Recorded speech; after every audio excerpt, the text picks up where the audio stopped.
This has essentially been my garage away from home and my YouTube filming studio for the last 3 years. This is where I film videos every week, work on my bikes, and keep all of my tools. So when I arrived one day to find that I was locked out of my own workshop by the landlord, and when I found out that the rent hadn't been paid in months, I was petrified. Without this place, I can't make a living. This makes a lot more sense when you learn that I don't rent the space alone. Right through this door is the other half of this unit because I rent the space with my cousin. So this half is mine and this half is his. So although I was paying my half of the rent to him every single month, I recently found out that that money wasn't making its way to the landlord. The good news is that as of last week, I've officially straightened all of this out with the landlord, and now this whole place is mine, both sides, which means double the space for bikes and tools. So I thought now was a good time to take care of a less serious problem. Over the last 9 months, I've been working on bikes more than ever before, and I've realized my workshop is flawed. Firstly, I need more workbench space and surface area to lay tools out, to lay parts out and assemble things. This isn't cutting it. Secondly, I need more storage space because at the moment, all I have is this cabinet and this shelving rack. So space runs out very quickly. And finally, I need to make accessing tools more efficient. Running behind the bench to grab a tool every time is painfully slow. And opening a cabinet to get things out is even slower. The bad news is that this story about almost losing my workshop involves substance abuse and destroying relationships. So today, I thought I would kill 2 birds with 1 stone. I'd give my workshop a mini makeover to make it more efficient for me, and I'd share my side of the story, since making videos is my version of therapy. 3 years ago, I was in need of a place to work on motorcycles and to film YouTube videos. And my cousin was starting a new business that also needed a workshop of sorts. So we went in on this place together to make it even cheaper. I've literally known him my entire life, and we have a ton of things in common, from bikes, cars, and engines, all the way to technology. So sharing a unit seemed like a great idea. But apparently, we didn't have the same passion for alcohol.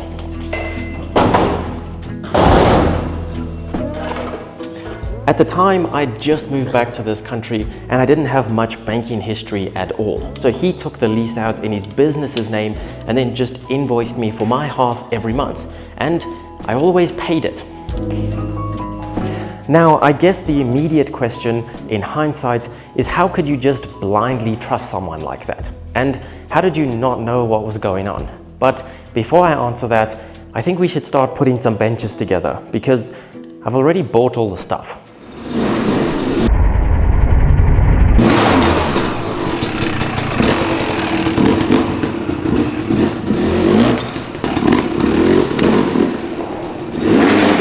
Ironically, when I moved into this place 3 years ago, it was way more space than I needed. But over the last year, I've wanted to expand. As a result, the left-hand side has become the filming area, while the right-hand side has become the sort of storage area. In fact, I wanted to start making this place more efficient 7 months ago already. So this is where I'll usually stand behind a bike like this and talk about it to the camera. This is the area I use if I want to stand behind a desk and talk to a camera, if I need to unbox something or if I need to have something on a desk to show the camera.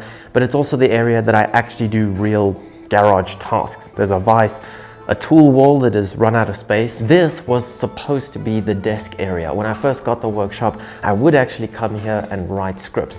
But these days, I don't really use it at all. But this is by far the biggest waste of space in my whole workshop. I don't have a lot of space, so I need to use it wisely.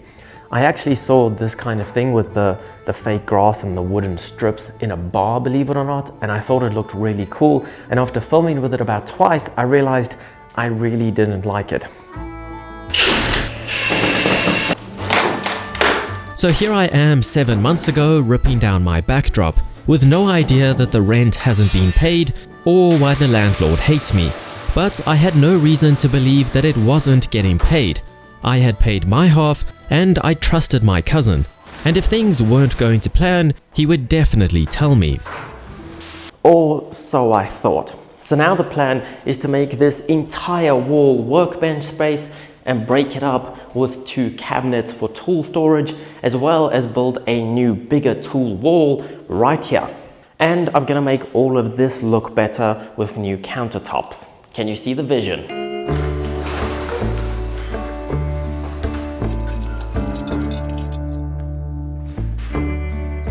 I figured assembling my new cabinet was a good place to start, and as good as it was looking, it still didn't go as planned. The awkward part is that these two were supposed to be identical. I ordered them from the same company, but 3 years apart. That one I bought in-store, this one I ordered online, and online it looks exactly the same. However, it has a different handle, it's shallower, and the colors are pretty different when you see them in person. The height and width are the same, but I was hoping to have 2 that were identical to match so that they would look nice as a set. So now I'm contemplating whether I need to order another one of these or if this will be fine. But I think the difference is going to bother me. Another reason I really want more bench space is so that I can finally mount these up. This is a bench grinder and a bench vise from my late grandfather, and he would be excited to know that his tools are going to live on. So the bench grinder has a grinding wheel on one side and a polishing wheel on the other side, so this is going to come in super handy. And having 2 vices is always useful. Now, I'm going to keep these benches, but I'm going to put them on that side of the workshop so we can do tasks like painting and hammering things on these and make them look ugly and keep this side of the workshop looking better. The next step was to make space for the new benches and space to work. So my old workbenches got demoted to the other side of the workshop, where they can still be used if need be, but aren't an eyesore. I also dismantled my tool wall that we won't be needing anymore since it's run out of space. And then the other wall got the same treatment, leaving behind just my desk, since it has one of the countertops that I'm going to be using for the new workbenches. And then I finally had space to lay out my plan.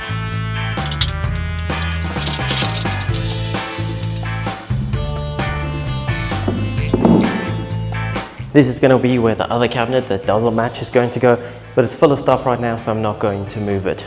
The goal or inspiration is actually professional motocross. At their factories, each mechanic gets their own sort of area that's like a U shape of counters and tool chests, so that you're never far away from your tools or a workspace to work on, and the bike goes in the middle. So I'm hoping that is kind of similar to this. I can put the bike here and tools are never far and counter space to work on is never far. These are actually laminated countertops for something like a kitchen, but I use these everywhere. My desk at home is made out of these and I love it. So I thought it would look awesome here. They should be impenetrable to most liquids, probably not something like petrol, but they should be brilliant for the task at hand.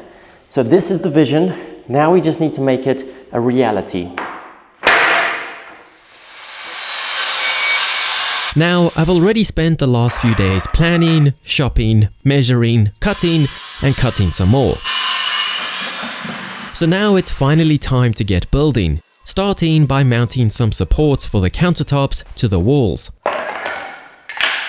Now, most of this isn't my story to tell, but I finally learned the truth when my cousin went into rehab to get the help that he needs. And I told him to send me the invoice for the workshop so that I could take care of it while he was away.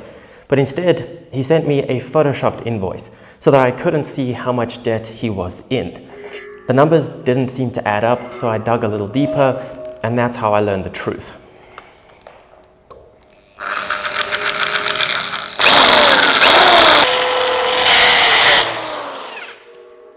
To be honest, I almost had a heart attack. I couldn't believe that my business had been put in jeopardy and that my possessions could have potentially been sold off to repay the debt. Not to mention being put in that position by someone that I always thought had my back.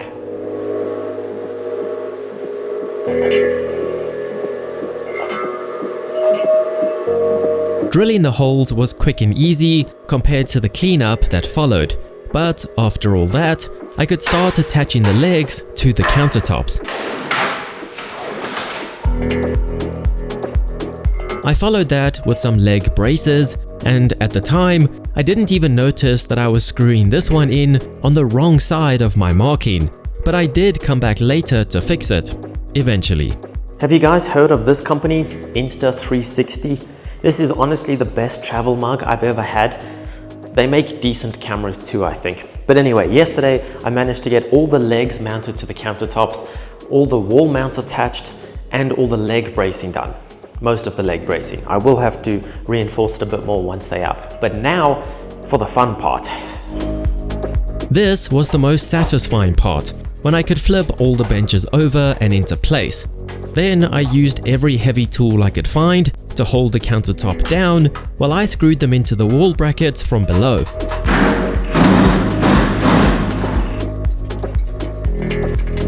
This bench needed a join since it's going to be in an L shape, and on the second attempt I finally got it in the right place. It was a tiring few days, okay? But before I knew it, it was coming together. And it was even as sturdy as I'd hoped, despite those skinny legs. The benches, not mine. Okay, I gave in and bought another cabinet because I really want them to match. And now I'll have way more storage than I need, which is always a good thing. And the best part is, now I know how to assemble it. It should be faster. It was in fact not much faster at all. But with that built, I could finally position the final bench and screw it down. And I think my least favorite part is gluing the edging on, especially since I'll bump into it soon enough and chip it off. I don't actually have enough edging to do all of the edges, so on these areas where the cabinets are going to cover most of it, I've just done the front so that it still looks neat. There was another incident that only makes sense now that all the truth has come out. A while back, I got to the workshop and tried to unlock the door, but my key wouldn't even go in. I was in a rush, so I didn't look too closely, but it looked like the lock itself had been dislodged and was broken. So I just came around to this side and came in using the garage door, which was still working, and planned to come back on the weekend when I had more time. But a few days later on the weekend, I arrived to fix the lock, only to find that now it was working again. But this time, the metal around the lock was all bent. So I asked my cousin if he had fixed it, and he told me he hadn't, which really worried me because that meant that someone was trying to break in. Turns out the landlord had locked us out, as they should have, because the rent hadn't been paid in months. They'd put a little metal lock inside the keyhole so that we couldn't get our key in there to unlock it. It was a pretty half-assed approach, given that I could just come around to the other side and still come in. But the point is that we essentially got evicted and I didn't even know about it. And the reason the metal around the lock had been bent was because my cousin had come here and pried the little lock out and damaged it along the way.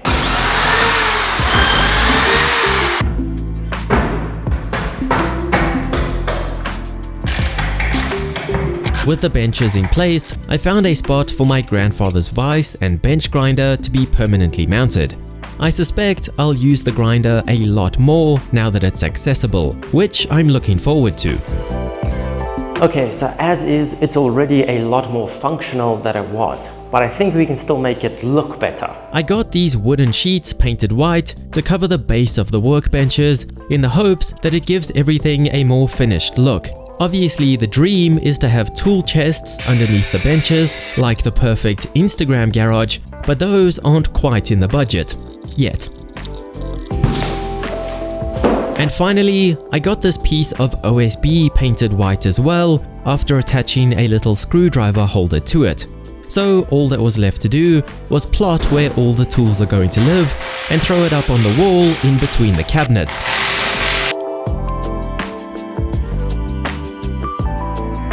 I also wouldn't mind some shelves here to display things like the shock, a piston, a shock spring, any bike parts I have lying around, because after all, bike parts are art.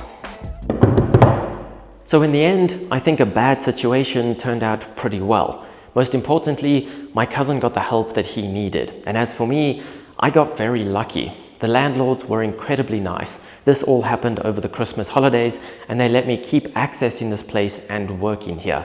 and after a month, I was finally able to sign a lease in my name without having to pay off all of his debt. So that meant it was a good time to spruce up the place. Plus, I now have way more space and storage. I don't even have to keep my shelving rack on the filming side anymore. I also have 10 times more workbench space that even looks better in my opinion. And best of all, I have a bigger and better tool wall that's easier to access. And I can't wait to get back to working on bikes in here. Of course, there's still more things that I would love to do here, like fixing the drooping ceiling, covering up these power cables, replacing the cruddy garage door, or just repainting. But ultimately, this place isn't my end goal, so I don't want to put too much money into it that I can't take with me when I leave. But anyway, I guess the moral of the story is that if you or a loved one are struggling with addiction, please try to get help before it destroys multiple lives. And with that said, I'll see you on the next ride.